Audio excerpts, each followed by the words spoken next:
요 부분 정말 아픈 곳을 긁어주시는 것 같아요.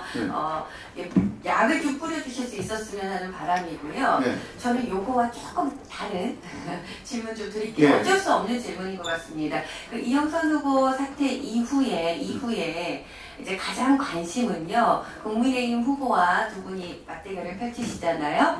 민주당의 표심이 어디로 갈 것인가, 이것이 굉장히 궁금한 상황이 됐는데, 오늘 아침에 그 BBS 라디오죠, 정영신의 아침 저녁인가? 그 라디오 프로그램에 홍익표 원내대표께서 나오셔서 인터뷰하셨던 내용 들으셨는지 모르겠어요. 네. 그분께서 말씀하시길 시민들이 알아서 판단하실 일이지만 그래도 국민의힘 여당보다는 민주당을 떠나신 분이지만 김종민 후보 쪽으로 좀 빌어줬으면 좋겠다라는 취지로 그게 노골적으로 말씀을 하셨단 말이에요. 이 부분을 알고 계신지 모르겠는데 앞으로의 표심 향방, 그러다 보니 김종민 후보님 하면 노무현이라는 그 이름을 빼놓을 수가 없잖아요. 혹시 권양숙 여사님하고는 소통이 있으셨는지, 출마하신 때라든가 이럴 때 또 이야기를 나누신 건 있는 건지 거기까지 좀 여쭤보고 싶습니다.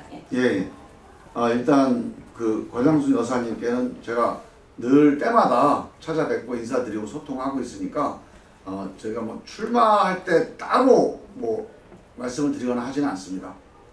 그리고 이제 출마 때 제가 노무현 대통령 덕을 너무나 많이 봤어요. 그동안에 제가 처음에 국회의원 될 때도 덕을 받고, 또 매번 노무현 대통령 덕만 보는 정치인 되기보다는 노무현의 그 정신, 그 숙제를 해결하고 이어달리는 행동으로 보여주는 정치인이 되자.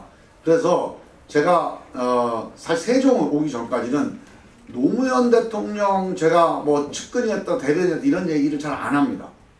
제가 그 덕을 많이 봤는데 이제는 뭔가 실천해서 보답을 해야지, 맨날 그 덕만 보고 정치하면 어떡하냐, 그런 문제의식이 좀 있었고요. 이번에는 근데 노무현 얘기를 안 하고 세종시에 출마할 방법이 없습니다. 세종시가 노무현의 도시인데 여기에서 이 노무현의 잃어버린 꿈을, 또 못다 이룬 꿈을 얘기 안 할 도리가 없어서 말씀을 드린 거고요. 그리고 이제 지금 우리 민주당 후보가 공천이 취소가 됐습니다.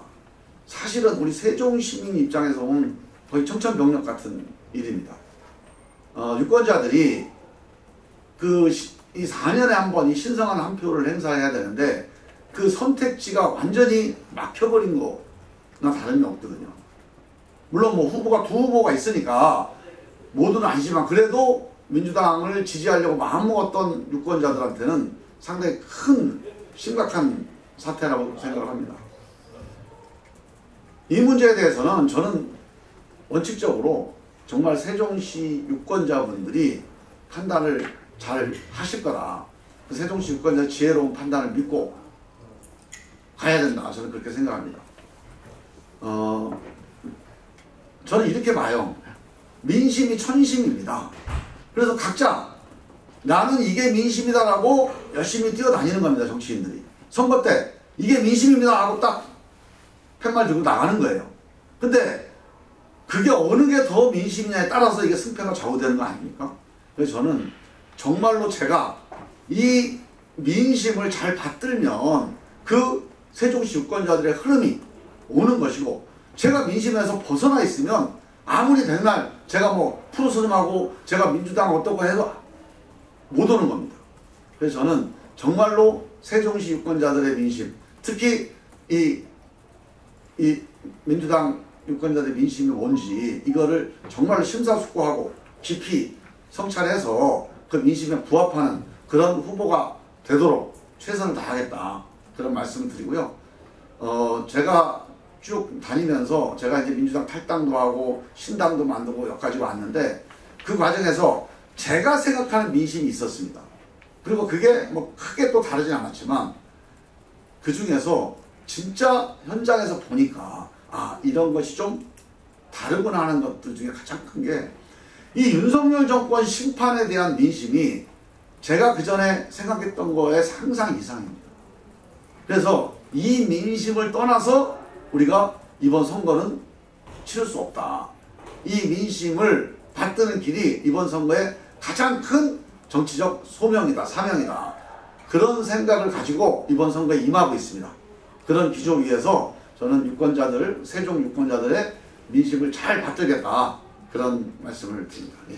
홍익표 원내대표의 그 코멘트에 대해서 예, 그거는 답장 형식으로 답변해 주신다면? 우리 홍익표 원내대표의 말씀에 대해서는 또 언론인 여러분들께 잘 판단을 해주시고요. 또 제가 또 코멘트하는 건 좀 안 맞을 것 같아요. 질문을 하겠습니다. 네. 내일부 김주환입니다. 오늘 발표하신 상가 공실 문제 관련해서 네. 질문 드리겠습니다.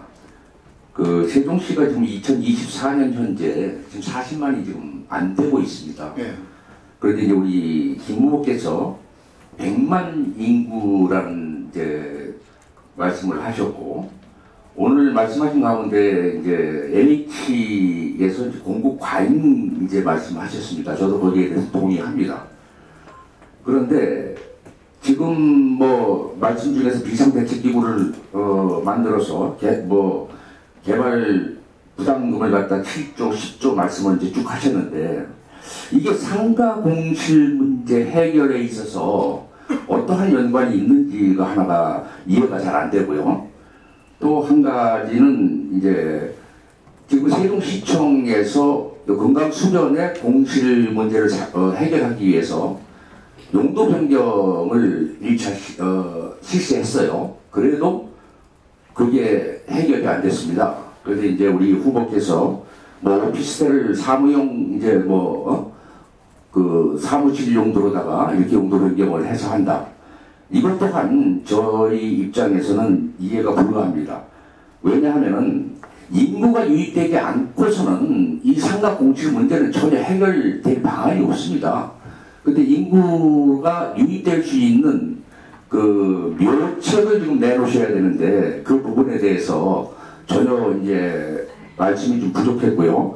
또 한 가지는 이런 일련의 사태들을 두고서 아랫돌을 빼서 윗돌 갠다는 그 속담을 전해드리고 싶어요. 그래서 이 문제에 대한 어떤 상황을 다시 그 인프라가 어떻게 형성이 되면 어떻게 해서 인구를 유입시킬 건지 그 명쾌하게 좀 말씀 부탁드리겠습니다. 예.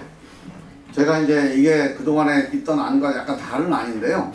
이제 다른 안이니까 이게 여기 부족한 점도 있을 겁니다. 이게 뭐 완벽한 안은 아니고요. 저는 이런 문제 제기를 해서 새로운 발상을 해보자라고 제안을 드리는 건데, 그러니까 이게 이제 토론 과정에서 좀 더 보완되고 또 완성도가 높아질 거라고 저는 확신합니다. 그래서 처음부터 이게 이제 아랫돌 윗돌 이런 거 아니냐 이렇게 좀 박하게만 보지 마시고 앞으로 가능성을 좀 봐주십사는 부탁을 먼저 드리고요. 제가 여기에 이제 말씀은 안 드렸는데 지금 말씀하신 건 어떻게 보면 대전제입니다. 제가 100만 세종을 만들자. 100만 세종 만들어서 상가 해결하겠다. 이렇게 원래 얘기를 했어요. 근데 100만 세종 만들어서 상가 해결하려면 그 전에 여기에서 지금 얼마나 많은 사람들이 피해를 겪고 얼마나 많은 사람이 고통을 받고 또 얼마나 많은 일들이 벌어지겠습니까? 저는 이건 선호가 바뀌어야 되겠다는 생각이 있었어요. 그래서 지금 제가 100만 세종이라는 게 정치행정도시 이거는 기본적으로 워싱턴 DC를 전제한 규모 이게 한 60만 정도 돼요. 그 지금까지 우리가 추진해왔던 목표 수치입니다. 여기다가 제가 말씀드린 외교국제도시로 통해서 글로벌 특구나 아니면 관광단지 관광산업 활성화시키면 한 20만 정도의 인구 증가 요인을 좀 만들어낼 수 있겠다. 그리고 미래 경제 수도. 그래서 우리 디지털 그린 특히 이제 이 생태 환경산업 중심으로 발전하면 한 20만 추가해서 한 100만까지 가겠다. 뭐 이런 구상을 제가 이제 5대 프로젝트 추진을 하겠다고 말씀을 드렸습니다. 근데 이거를 해서 상가가 공실이 해결되는 거는 그건 누구나 다 알아요. 인구 늘어나면 다 해결됩니다. 그런데 시간이 너무 오래 걸려요. 그래서 비상대책이 필요하다는 겁니다. 지금 제가 말씀 비상대책으로 이 상가가 다 해결 안 됩니다.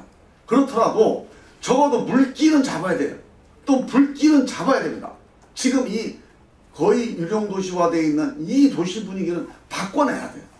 절반이라도 확 바꿔서 세종시 상가 공실은 이제 해결됐다. 시간 지나면 해결된다. 이런 메시지를 시장에 줘야 됩니다. 그런데 지금 보세요. 지금 인구 유입한다고 말 많이 하죠. 뭐 대통령실 내려온다. 국회 내려온다. 그러면 이 상가 공실 해결된다고 사람이 확신합니까?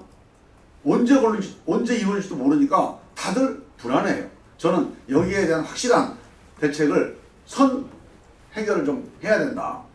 그래서 지금 말씀 주신 대로 인구가 해결돼야 채워지는 거는 그냥 일반 상점들이에요. 인구가 왔다 갔다 해서 상점이 생길 거 아닙니까? 그래서 상가 문제가 해결이 안 돼. 인구가 없으니까 기존의 상가만 가지고 상가를 유치하는 것만 가지고는 해결이 안 됩니다. 그래서 상가가 아니라 인구를 끌고 올 수 있는 안이 비상대책이 필요하다는 겁니다. 그게 오피스텔이라든가 비즈니스텔 같은 거예요. 비즈니스텔도 지금 제가 보니까 공무원들이 여기 와가지고 그냥 원룸이라든가 오피스텔 정도에서 그냥 임시 기거하는 분들이 꽤 많아요. 그리고 여기 왔다 가도 여기 숙박시설이 없으니까 대전 가요. 그리고 웬만하면 숙박을 안 해요. 그냥 서울로 올라가거나. 그러니까 이게 세종시에 이 숙박 기능이 되게 이제 절여되어 있는 거예요. 취약한 거예요. 그래서 그런 부분을 보완하는 것도 상당히 저는 수요가 있을 거다. 이런 생각이 들고. 벤처타운 같은 경우는요. 실제 인구 끌고 오는 거거든요. 스타트업 같은 걸 끌고 와야 돼. 그러려면 그냥 세종 와서 하라 그러면 누가 옵니까? 안 오죠. 여기에 필요한 인프라와 자금 지원하는 이런 용무형 인프라를 만들어 놔야 오니까 그런 것들을 위한 그걸 누가 합니까? 소상공인연합회에서 할 수 있을까요? 세종시청에서 할 수 있나요? 이거를 위한 별도의 특별지구가 있어서 기금을 조성하지 않으면 해결이 안 되는 문제다. 그래서 지금 말씀 주신 대로 인구를 늘려야 되니까 인구를 늘릴 수 있는 대책을 한번 마련해보고 거기에 대한 투자를 좀 해보자. 이런 취지에서 제가 이 제안을 드린 겁니다. 질문 드리겠습니다. 예. 예, 세종광수 이경기인데요. 그 지난주에 그 정가협 프랜차이즈 가맹점 점주분들하고 간담회를 하셨습니다. 그때 들어보니까 현역 후보이시기 때문에 강점이라고 말씀하시면서 그 뭐 여러 가지 이제 근무 여건이 8시 지나면 세종 같은 경우에 인적이 이동인구가 떨어지고 하는데 어쨌든 10시, 12시까지 계약된 대로 문을 열어라. 뭐 예를 들어 뭐 그런 문제점들이 많이 나왔습니다. 그래서 이제 현역이기 때문에 예를 들어 뭐 권익이라든지 아니면 관련 중앙부처에 자료 제출 요구를 할 수가 있다. 이렇게 말씀하셨죠. 그 부분에 대한 거는 뭐 선거 기간 중이지만 진행을 하고 계신지요? 예, 그거는 바로 진행을 했고요. 저희가 그거는 이제 권익위가 아니고 공정거래위원회가 저희가 자료를 좀 해서 받아보려고 합니다. 공정거래위원회가 지금 이 프랜차이즈 또는 플랫폼 업체들에 대한 지휘 감독을 맡고 있거든요.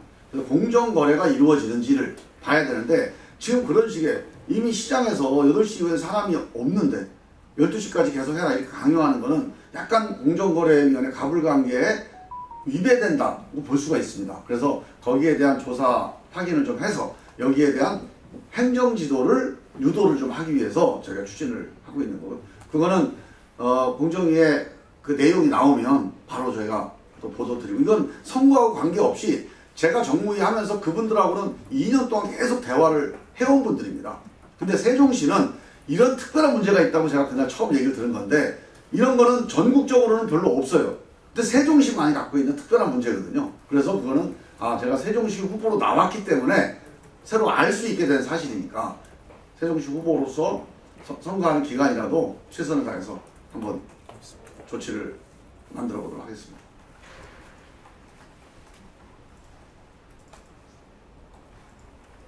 예. 자, 그러면 오늘 말씀드린 이 여러 가지 안에 대해서 좀 길게 말씀드렸는데요. 너무나 우리 세종시에는 중요한 사안이니까 이 강을 건너면 이 상가 공실이라는 강을 건너야 우리가 100만 세종으로 갈 수 있다. 저는 그렇게 생각을 하고 이 상가 공실 문제를 정면 돌파를 해보겠다. 그렇게 꼭 약속을 드립니다. 열심히 하겠습니다. 감사합니다.